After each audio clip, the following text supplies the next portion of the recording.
$2. That is the entire cost. And somewhere along the line, somebody decided you were never supposed to know that. Right now, sitting on shelves in the automotive aisle, there's a product called Armor All Protectant.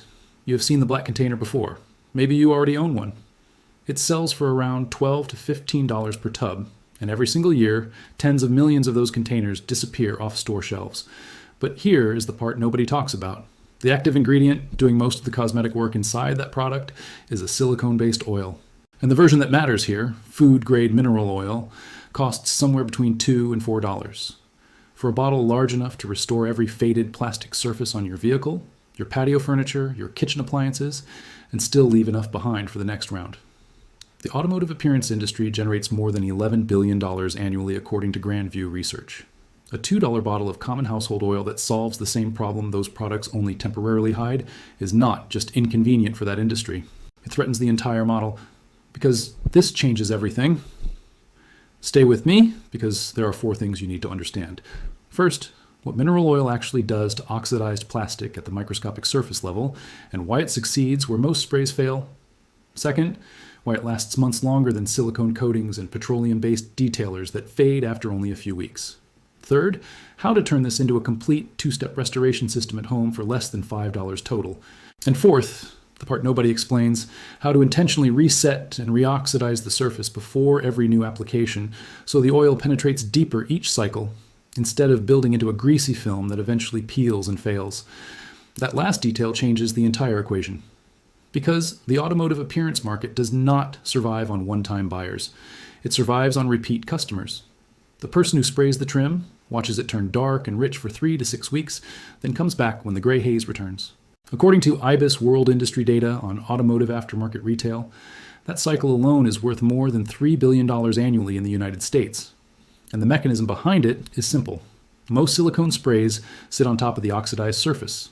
They do not penetrate into the material itself. Ultraviolet exposure breaks down the coating. The plastic fades again, and the customer buys another bottle. The subscription is the product. Now think about what that actually costs in real life. Your bumper trim, your side mirror housings, window surrounds, door pillar panels, patio chairs, outdoor storage bins, plastic table legs sitting under the sun year after year, turning chalky gray-white until everything looks 15 years older than it really is. Now think about how much money people spend trying to stop that. 3 bottles of one spray, 2 cans of another, a detailer that smells like chemicals, a UV coating that forces you to tape off entire sections of the vehicle before applying it. Most people spend somewhere between $60 and $120 every year just managing faded plastic on one vehicle and a small patio setup. That is not a cosmetic issue. That is an oil problem. The plastic is not destroyed. It is dry. It is porous. It is starving for oil. And the oil it needs costs about $2 at almost any grocery store. Here is the number that reframes the entire discussion. According to research from NASA Langley Research Center on ultraviolet degradation of polymer surfaces, UV radiation begins breaking down the chemical structure of most unprotected plastics within the first 100 hours of direct sunlight exposure. 100 hours. That is roughly 12 full days spread across an outdoor season. In practical terms, that distance is almost nothing. From your kitchen counter to your front door, that is how close plastic always is to beginning the fade cycle. And once oxidation begins, the process accelerates. The surface becomes more porous, more vulnerable, more exposed to deeper UV penetration. The gray powder you see on faded bumper trim is not dirt sitting on top. It is the plastic itself.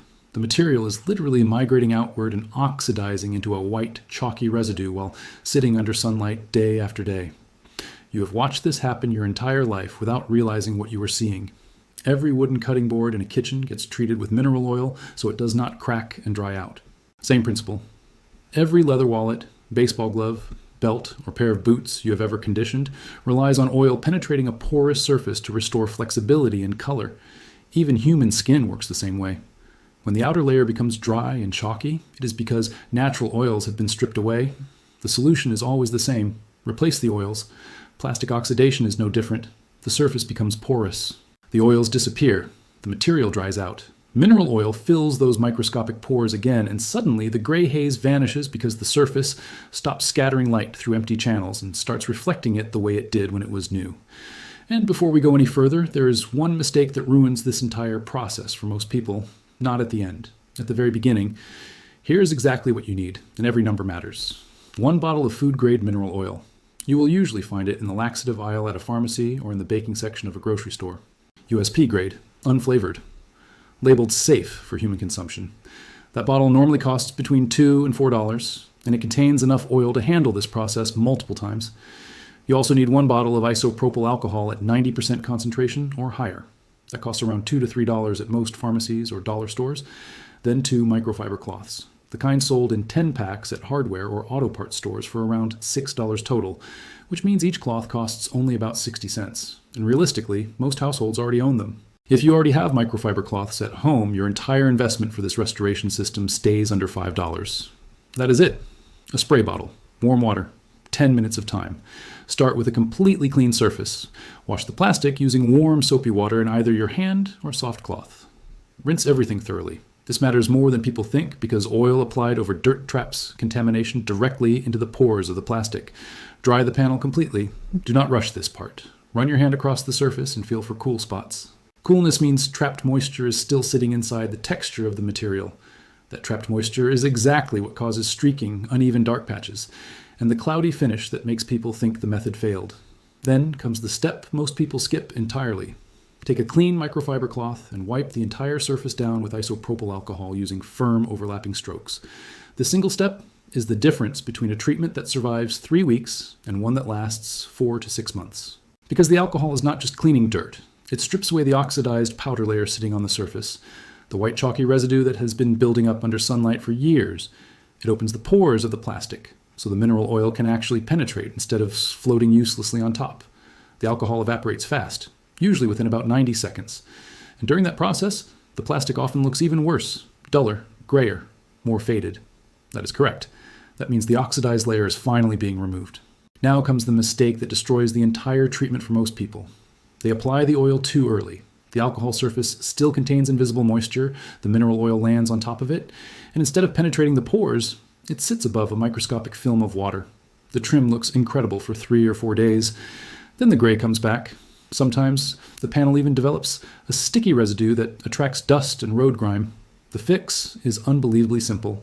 Wait 2 full minutes after the alcohol wipe before applying anything. Touch the surface with the back of your hand. If it feels cool in any area at all, wait another minute. When the panel finally feels room temperature and evenly matte across the entire surface, then it is ready. Now apply the mineral oil, not directly onto the plastic. Put 4 or 5 drops onto a clean microfiber cloth. You want a thin, controlled layer, not a soaked surface. Work section by section using circular motions, about the size of your open hand at a time. And almost immediately, the transformation begins.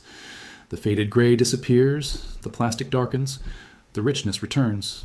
You are looking for a deep, even tone with no white patches left behind. If white areas remain, that means oxidized residue is still trapped on the surface. Go back over those sections with alcohol again, let them dry completely, then retreat them with oil. Once the entire panel is covered, leave it alone for 5 to 7 minutes. Let the oil settle into the pores, then take a dry microfiber cloth and buff away the excess using light, straight strokes. That buffing step matters. It is the difference between a factory-looking finish and a greasy surface that looks wet and attracts dust. And now comes the counterintuitive part. The part almost nobody explains. Every 3 to 4 months, not because the treatment failed, but deliberately, you should repeat the alcohol wipe before reapplying a new coat of mineral oil. That sounds backward until you understand what is happening underneath the surface. Over time, the oil collects contamination from the environment. Brake dust, road grime, airborne pollutants, tiny particles suspended in the atmosphere. Those contaminants slowly mix into the oil sitting inside the pores of the plastic and eventually begin forming a residue layer. If you keep adding oil over old oil without stripping the surface first, that residue gradually hardens into a film that blocks fresh oil from penetrating deeper into the material. The alcohol wipe resets everything. It removes contamination, reopens the pores, clears the pathway for the next application. And the result is the opposite of normal maintenance cycles. Each treatment becomes more effective than the last. Not weaker, not shorter, stronger, deeper, more permanent. This is not temporary upkeep anymore. This is compounding restoration. 1 standard tube of mineral oil is enough to restore the bumper trim on a normal vehicle and still leave product behind for another treatment. Scale that up. A full-size pickup truck with running board plastic, rear bumper caps, mirror housings, door pillars, front trim, and exterior plastic panels will use roughly half a bottle during 1 complete restoration session. That means about $1.50 worth of product to restore every exterior plastic surface on a large vehicle. Do that 4 times per year. Your total annual cost becomes roughly $6. Now picture an entire household, 2 vehicles, patio furniture, outdoor storage containers, a lawnmower housing, miscellaneous plastic equipment sitting under sunlight season after season. A full year of restoration across everything you own for less than $15 total. No subscription model, no quarterly refill system, no proprietary applicator pads, no recurring costs quietly draining money out of your pocket month after month. And before this ends, there are 2 honest limitations you deserve to hear, because the full truth matters more than selling a fantasy. First, mineral oil is not a true ultraviolet blocker. It restores faded plastic and slows future oxidation by filling porous surfaces, but it does not contain the UV-absorbing compounds used in dedicated protectants that actively shield materials from sunlight. So if your vehicle sits outside in direct sun for 8 hours or more every day, especially in a hot climate, you may still want a real UV protectant layered on top after the oil fully penetrates. Something like a ceramic spray coating that creates a sacrificial UV barrier above the oil layer. Used together, the combination works extremely well. Second, mineral oil cannot reverse structural damage. If the plastic is deeply cracked, severely chalked several layers down, or physically brittle from years of degradation, the oil can improve appearance dramatically, but it cannot rebuild the material itself. At that point, professional plastic repair, welding, or full replacement becomes the correct solution. This treatment is for oxidized porous plastic, not broken structure. And maybe that is the part that stays with me most. Thousands of years ago, ancient Egyptians used plant oils and animal oils to preserve wooden tools, leather goods, decorative objects, even cosmetic instruments buried inside tombs. Some of those items survived more than 3,000 years in workable condition. The principle itself is ancient. Protect a porous material from oxygen and light by restoring oil into the surface before the structure dries out and collapses. That knowledge is older than modern chemistry, older than automobiles, older than electricity. Somewhere over the last 60 years, modern polymer science became so chemically complex that people started assuming old preservation principles no longer applied to modern materials. The car looked different from the wooden box. The plastic aisle looked nothing like an ancient workshop shelf. So the old knowledge quietly disappeared into the background while newer, shinier, better packaged products took over store shelves. But the underlying mechanism never changed. Oil still fills pores, dry surfaces still oxidize, and restoration still begins by replacing what disappeared. Maybe you are watching this because you just bought a used car and the faded trim bothers you every time you walk outside. Maybe somebody in your family has been buying the same $12 plastic spray for 20 years and never realized there was another option. Maybe you ended up here late at night after falling into the world of self-sufficiency and wanted to understand what is really inside the products people spend billions buying every year. Does not matter, because now you know exactly how it works. And once you understand the mechanism, you stop looking at these products the same way ever again. Share this with somebody still trapped in the cycle of buying another bottle every few weeks because they think the fading is unavoidable. A lot of useful knowledge does not disappear because it stops working. It disappears because something louder, shinier, and more profitable replaces it. Sometimes the most powerful solutions are still the oldest ones sitting quietly on a shelf, waiting for somebody to notice them again.